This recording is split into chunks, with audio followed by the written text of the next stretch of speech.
पाताल चरण।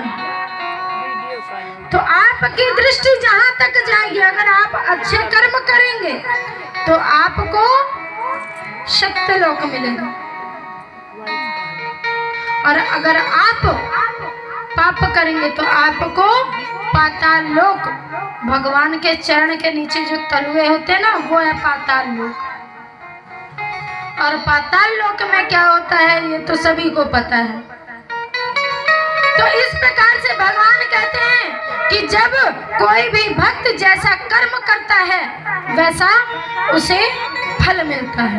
अब किन्हीं जनों ने जब सुना, उन्होंने इतनी बातें सुनी जब लोगों ने, तो एक सज्जन पुरुष थे, तो उन्होंने कहा एक बात बतलाइए, आपने इस ग्रंथ के बारे में भी बतलाया, इसकी विशेषता भी बतलाइए, तो एक बात बतलाइए, अगर किसी सज्जन पुरुष को अगर इस यज्ञ का आयोजन कराना हो तो खर्चा कितना आएगा, कैसे कराना चाहिए?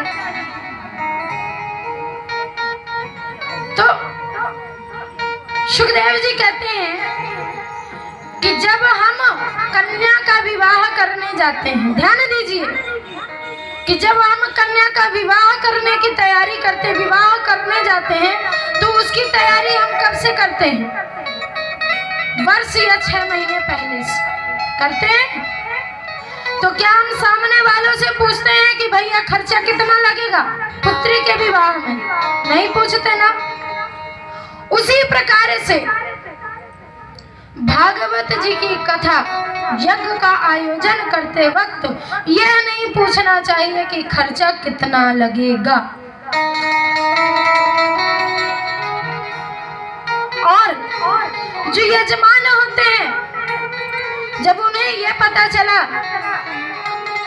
तो सुखदेव जी कहते हैं भक्त को अपने सामर्थ्य अनुसार कर लेना चाहिए। अगर विचार बन गया है कि हमें भगवान की कथा श्रवण करनी है, तो अपने सामर्थ्य के अनुसार उन्हें आयोजन कर लेना चाहिए, क्योंकि जब ही मन में प्रीति जाग जाए तब ही रच लेना चाहिए।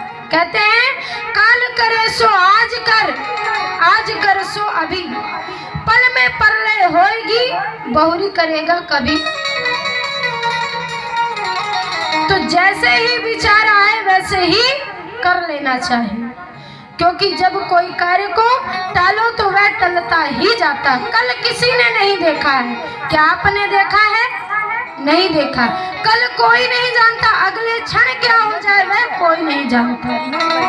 बीता हुआ तो सभी जानते हैं, लेकिन आने वाला कोई नहीं जानता। तभी एक सज्जन पुरुष ने कहा अच्छा ठीक है, अभी ये बताइए कि करना कैसे चाहिए। तब सुखदेव जी बतलाते हैं कि इस यज्ञ के आयोजन में जो यजमान होते हैं उन्हें एक समय में भोजन लेना चाहिए। अगर सामर्थ्य है तो उपवास रखें, सामर्थ्य नहीं है तो एक समय में भोजन फलाहार कर सकते हैं, और दूसरे समय में कथा समाप्त होने के बाद वे भोजन पाएं।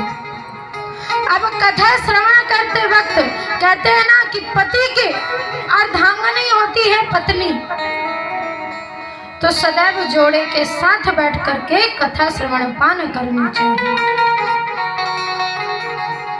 और जो ये कथा श्रवण करते हैं ना, ये साक्षात परीक्षित और उनकी पत्नी परीक्षितानी होती है।